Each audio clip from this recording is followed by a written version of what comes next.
Hello everyone, my name is Vivek Sharma and in this video we will be discussing about 5 major articles. पहले article में हम बात करेंगे right to education के बारे में। सेकेंड आर्टिकल में we will be talking about sex worker के बारे में, सुप्रीम कोर्ट की जजमेंट के बारे में। Then we will be discussing about moth and butterfly species की अभी रिसेंटली एक डाटा के बारे में। फिर हम क्यूटा स्पेन के बारे में डिस्कस करेंगे जहाँ पे अभी इंसर्जेंसी देखने को मिली है मोरक्को के लोगों के द्वारा। एंड लास्ट में we will be talking about social media use in child birth, तो हम उसके बारे में डिस्कस करेंगे। देखो 86th कॉन्स्टिट्यूशनल अमेंडमेंट एक्ट के साथ 2000 के अंदर हमने राइट टू एजुकेशन को इंट्रोड्यूस किया, जहां पे आर्टिकल 21 क्लॉज ए को ऐड किया गया। अब इसमें दो क्लॉज आते हैं, मेजर क्लॉज, जहां पे ये कहा जाता है कि प्राइमरी एजुकेशन के लिए यानी 1 से 5वीं क्लास तक के बच्चे के लिए 1 किलोमीटर के अंदर आपको स्कूल को लेके आना है, सेक्शन 6 ये कहता है। एंड अपर प्राइमरी के लिए यानी 6वीं से 8वीं क्लास के बच्चे के लिए 3 किलोमीटर में आपको स्कूल बनाना होगा। अब प्यूपल टू टीचर रेशो की अगर बात की जाए, सेक्शन 25 के अंदर ये कहा जाता है कि ये 30:1 होनी चाहिए प्राइमरी स्कूल के अंदर, 35:1 होनी चाहिए आपकी in case of upper primary. अब यहाँ पे सेक्शन 19 एंड 25 ये कहती है कि भाई ऑल वेदर बिल्डिंग होनी चाहिए, बैरियर फ्री एक्सेस होना चाहिए, separate toilet, drinking water and playground यहाँ पर बच्चों को मिलना चाहिए। अब क्योंकि काफी सारे एरियाज में जैसे आपको rural to urban area migration देखने को मिल रही है, तो यहाँ पे आपके जो नंबर ऑफ बच्चों की जो इनरोलमेंट है इन स्कूल्स के अंदर काफी कम होती जा रही है। तो जिस वजह से गवर्नमेंट ने लगभग 94,000 स्कूल्स को बंद कर दिया है। अब ये कहा जा रहा है कि भी नेशनल गवर्नमेंट स्कूल के अंदर जो इनरोलमेंट रेट है वो 71% से कम होके 49% के आसपास आ गई है, जो कि कहीं ना कहीं एक प्रॉब्लम के साइंस है। तो कहते हैं कि भाई डेमोग्राफी में चेंज एक बड़ी प्रॉब्लम है। दूसरी बात ये आ जाती है कि रिसोर्स फ्रेगमेंटेशन हो जाता है यहाँ पे। जैसे एक प्राइमरी स्कूल है तो उसमें मिनिमम 2 टीचर होने चाहिए, ऐसा प्रावधान कहता है आपके लॉ का। अब 10 बच्चों के लिए या 15 बच्चों के लिए वो चीज आप अफोर्ड नहीं कर पाते हो कि भाई 2 टीचर्स को वहां पे सैलरी दो। एंड यहाँ पे सब्जेक्ट स्पेसिफिक टीचर्स की फिर शॉर्टेज हो जाती है, डिजिटल टूल नहीं मिल पाते, लाइब्रेरी का एक्सेस, साइंटिफिक इक्विपमेंट्स ये नहीं देखने को मिलते। तो इस वजह से हम स्कूल्स को मर्ज कर रहे हैं, बट ये कहीं ना कहीं फिजिकल वायलेशन है आपके लॉ का, क्योंकि 1 किलोमीटर के अंदर आप फिर कैसे स्कूल्स को प्रोवाइड करोगे एंड इस पे गर्ल्स और मार्जिनल ग्रुप के ऊपर असर पड़ेगा। मोर ओवर आप रीअसाइन कर रहे हो सरप्लस टीचर्स को जो अंडर स्टाफ्ड स्कूल्स हैं, तो उससे आप ये प्रॉब्लम सॉल्व कर सकते हो रादर देन उनको क्लोज करने की। तो कहा जाता है नेशनल एजुकेशन पॉलिसी के अंडर आप 10 से 15 प्राइमरी स्कूल के अराउंड एक सेकेंडरी यानी कि हब स्कूल को डेवलप करते हो, जो कि आपके counsellors, art sports teachers, lab without physical lab आपको प्रोवाइड करता है। तो आप उसे क्लोज मत करो। कहते 10 से 15 स्कूल्स के लिए एक आप बड़ा स्कूल यहाँ पे सेकेंडरी स्कूल बना दिया, तो यहाँ से टेम्परेरी बेसिस पे टीचर्स को यहाँ पर भेज सकते हो। अब इसमें ज्योग्राफिकल इंफॉर्मेशन सिस्टम को हम यूज कर रहे हैं, जिसके थ्रू कौन से स्कूल्स के अंदर एक्सेस का क्या प्रॉब्लम है उसको हम आइडेंटिफाई करते हैं। वैसे स्कूल्स आपकी एजुकेशन आपके एंट्री 25 में आती, फंडामेंटल राइट्स के अंदर जैसे मैंने आपको कहा आर्टिकल 21 में भी ये मेंशन है एंड नेशनल एजुकेशन पॉलिसी में भी ये बात की गई है। तो अभी स्कूल 11 लाख से घट के 10 लाख के आसपास आ गए हैं।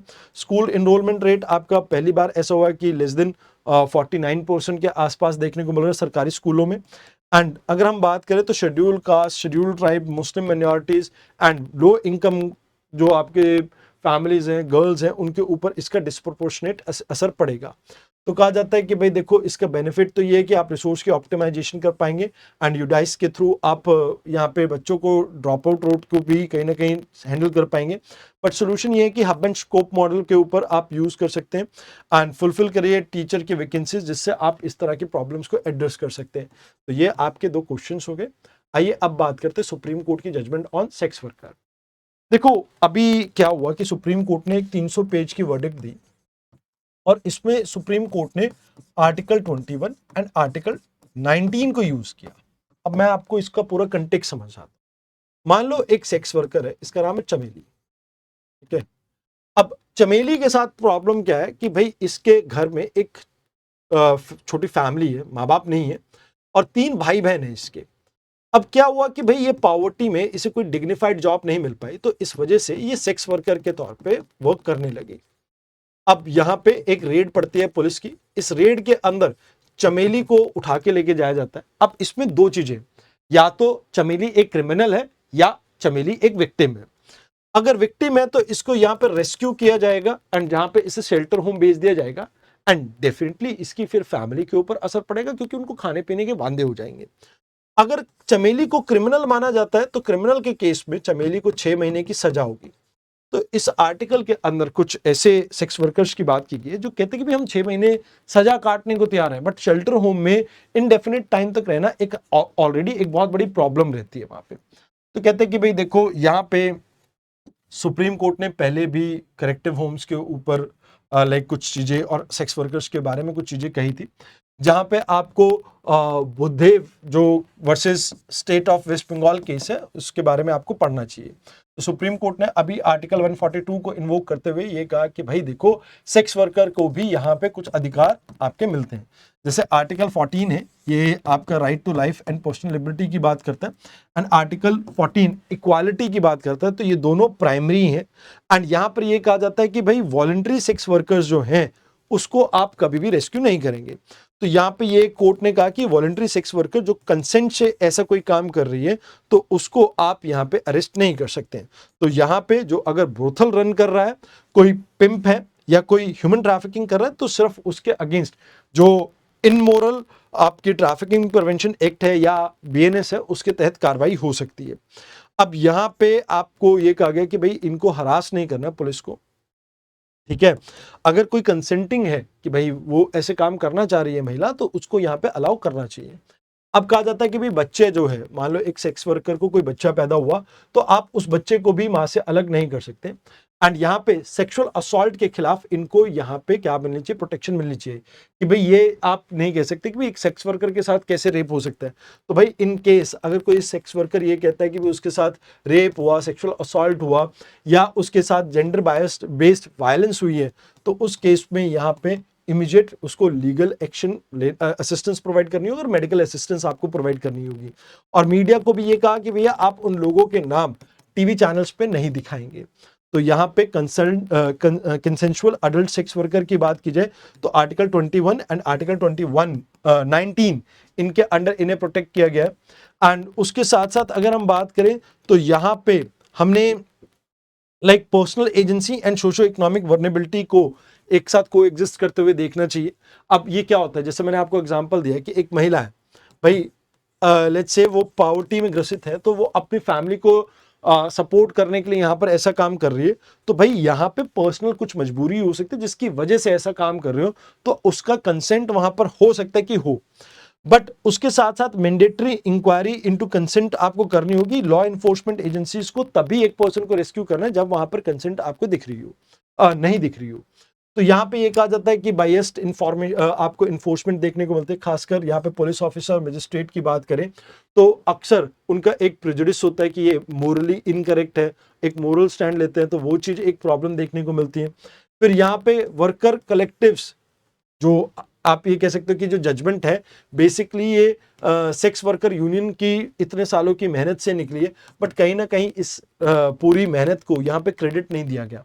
तो कहा जाता है कि भाई देखो, अभी हमारे सामने इशू क्या है कि जो रेस्क्यू मैकेनिज्म है उसमें पुलिस की एट्रोसिटी देखने को मिलती है, माँ और बच्चे को अलग कर दिया जाता है, शेल्टर होम की बिल्डिंग जो है रिस्ट्रिक्टिव है।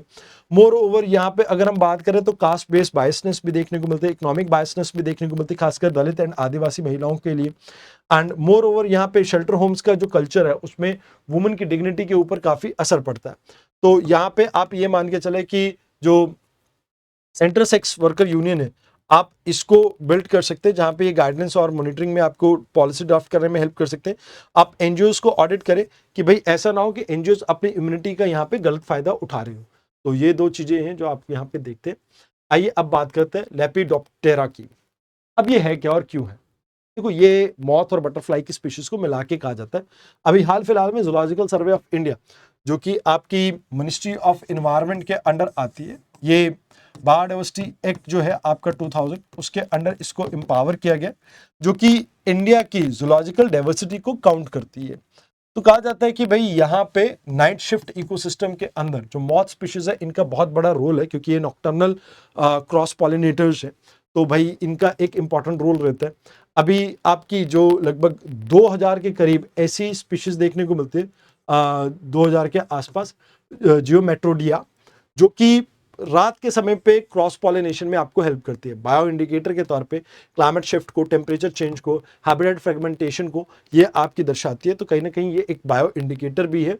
एंड फूड वेब को भी ये सपोर्ट करते हैं। जो इंसेक्टिवोरस हैं उनके लिए ये फूड का काम करते हैं, एंड हर्बीवोरस के लिए क्रॉस पॉलिनेशन के थ्रू फूड का प्रबंध करती है। तो कहते हैं कि भाई इंडिया में 12,000 के आसपास ऐसी आपको स्पीशीज मौत और इसकी देखने को मिलती है, बट इसमें ज्यादातर नॉक्टर्नल देखने को मिलती है।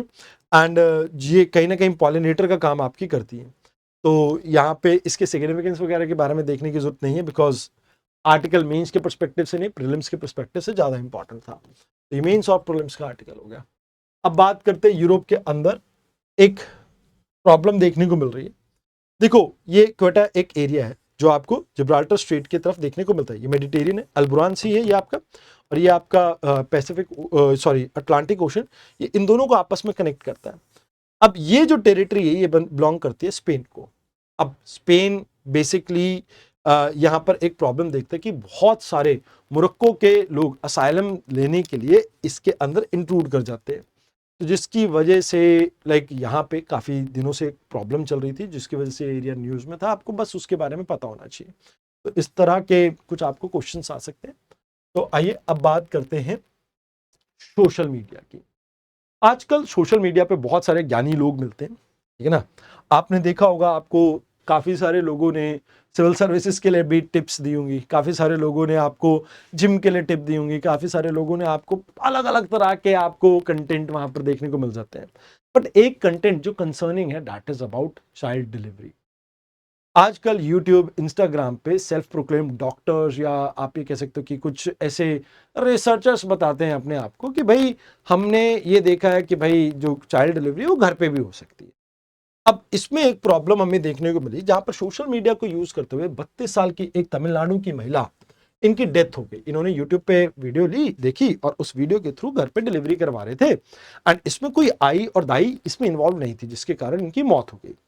अब कहा जाता है कि भाई ये मुद्दा तो आपका मिनिस्ट्री ऑफ हेल्थ का है, बट यहाँ पे आप मान के चलें अनअसिस्टेड बर्थ जो होता है, यहाँ पे फ्री बर्थ जिसे कहा जाता है, इसमें किसी भी तरह की आई माँ और दाई माँ इन्वॉल्व नहीं होती है।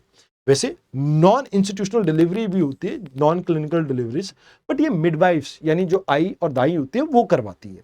तो कहते हैं ये उससे अलग है। तो कहते हैं कि जितना भी हमने प्रोग्रेस मैटरनल मोर्टालिटी रेट को कम करने में किया है, भाई वो सारा धरा का धरा रह जाएगा अगर ये कल्चर आगे ज्यादा और प्रमोट होता है तो। अब कहते हैं कि भाई क्यों ऐसा हो रहा है कि भाई लोग खुद से डिलीवरी क्यों करवाना चाहते हैं। तो कहते हैं भाई देखो, कई बार ऐसा होता है कि हॉस्पिटल के अंदर महिलाओं को एक एक दो दो दिन तक पड़े रहना पड़ता है। जैसे मैं मेरा एक एग्जांपल देता हूँ, मेरी वाइफ को सुबह से लेकर शाम तक हॉस्पिटल में रहना पड़ा, बिकॉज जो लेबर पेन थी उस समय कोई भी उन्हें उस तरह से अटेंड नहीं करता। ये तो पेन होती है, ऐसा वहां पे बात चलती रहती है। तो कहीं ना कहीं वो एक प्रॉब्लम देखने को मिलती है कि वो जो केयर मिलनी चाहिए वो केयर नहीं मिल पाती है, पेन को ठीक से मैनेज नहीं किया जाता है। एंड कई बार आपको ये भी देखने को मिलता है कि लास्ट मोमेंट पे डॉक्टर आपके पास आएंगे और डॉक्टर ये कहेंगे कि भी अभी सी सेक्शन की जरूरत है, क्योंकि बच्चा उल्टा हो गया है, या उसके गले में कोई नाल घूम गई है, या एकदम से वाइफ का बीपी इंक्रीज हो गया है। तो इसमें फिर क्या होता है कि वो सी सेक्शन करते हैं। सी सेक्शन में उनके क्योंकि पैसे ज्यादा बनते हैं, बट ओवरऑल एक फीमेल की जो हेल्थ है उसके साथ ही खिलवाड़ होता है कई बार, जहां पर अननेसेसरी इस तरह के सी सेक्शंस किए जाते हैं। तो कहते हैं कि भाई देखो, यहाँ पे आपको समझना होगा कि ये अनसाइंटिफिक जो जो एल्गोरिदम बेस्ड जो आपका बिजनेस चल रहा है, कि भाई आपने एक रील बनाई, उसको अच्छी रीच मिल गई, उससे आप मोनेटाइज करोगे, ब्रांड डील्स वगैरह आएंगी, एंड वो सारा चीजें। तो कहते हैं ये एक मेजर प्रॉब्लम है हमारे सामने, एंड कहीं ना कहीं ये एक कंसर्न है हमारे सामने। तो कहते हैं कि भाई देखो, हॉस्पिटल का ट्रॉमा अपनी तरफ एक बात है, जो बिहेवियर है हॉस्पिटल स्टाफ का वो भी एक बड़ी प्रॉब्लम है, and medical expenses private clinics के बहुत ज़्यादा है, वो भी एक प्रॉब्लम है। तो जिस वजह से आज की डेट में जो ये व्लॉग क्रिएटर्स हैं, कि जो सोशल मीडिया पे आके व्लॉग क्रिएट करते हैं कि भी कैसे घर के ऊपर आप बच्चे का बर्थ कर सकते हैं, ये पीसफुल स्पिरिचुअल, और उसे रोमांटिसाइज कर देते हैं, वो चीज़ एक बड़ी प्रॉब्लम है। फिर कहते हैं कि भाई वहाँ पर वुमन को कहते हैं कि भाई 41वें हफ्ते के बाद आप अल्ट्रासाउंड ना करवाओ, ब्लड प्रेशर मॉनिटर ना करो, मेडिकल इंक्यूबेटर को यूज़ नहीं करना चाहिए 41 वीक के आगे। तो वो सब चीज़ें चीजें यहाँ पर आपको देखने को मिलती है। तो कहते हैं कि भी ये चीज चाहिए कहीं ना कहीं गलत है। जैसे गवर्नमेंट ने जननी सुरक्षा योजना के अंडर कहीं ना कहीं कैश डिलीवरी के कैश प्रोवाइड करते हैं इंस्टीट्यूशनल डिलीवरी के लिए। लक्ष्य के थ्रू हम लेबर रूम की क्लीनिंग के ऊपर फोकस कर रहे हैं। बट कहते हैं कि भाई यहाँ पे इसका अगर ये चलन आगे इंक्रीज होता है तो इसमें जैसे पोस्ट डिलीवरी जो हैमरेज है, स्टिल बर्थ की प्रॉब्लम है, वो और ज़्यादा इंक्रीज करेगी। तो इसे चाइल्ड मोर्टालिटी रेट और फीमेल मोर्टालिटी रेट इंक्रीज होगा। और इस तरह का जो कंटेंट मोनेटाइज किया जा रहा है प्रॉफिट के लिए, कोई भी अनसाइंटिफिक चीज लोगों को बताई जाती है। अभी जैसे आप देखना 3-4 महीने के अंदर आपको नई नई रील्स देखने को मिलेंगी, 6 महीने के अंदर कैसे कवर करे यूपीएससी का सारा सिलेबस। तो वैसे वो जो चूरन बेचने वाली चीजें हैं वो आपको देखने को मिलती हैं। फिर यहाँ पे आपको अगर बात की जाए तो लैक ऑफ मैंडेटरी आपको हेल्थ डिस्क्लेमर देखने को मिलता है कि कोई हेल्थ डिस्क्लेमर यहाँ पे नहीं दिया जाता है। एंड कहीं ना कहीं ये जो चीज़ें हैं इसको रोकने का तरीका सिर्फ एक है कि आप इस तरह के कंटेंट के ऊपर डिस्क्लेमर यहाँ पे होना चाहिए। मोर ओवर मोनेटाइजेशन इसकी बंद हो जानी चाहिए।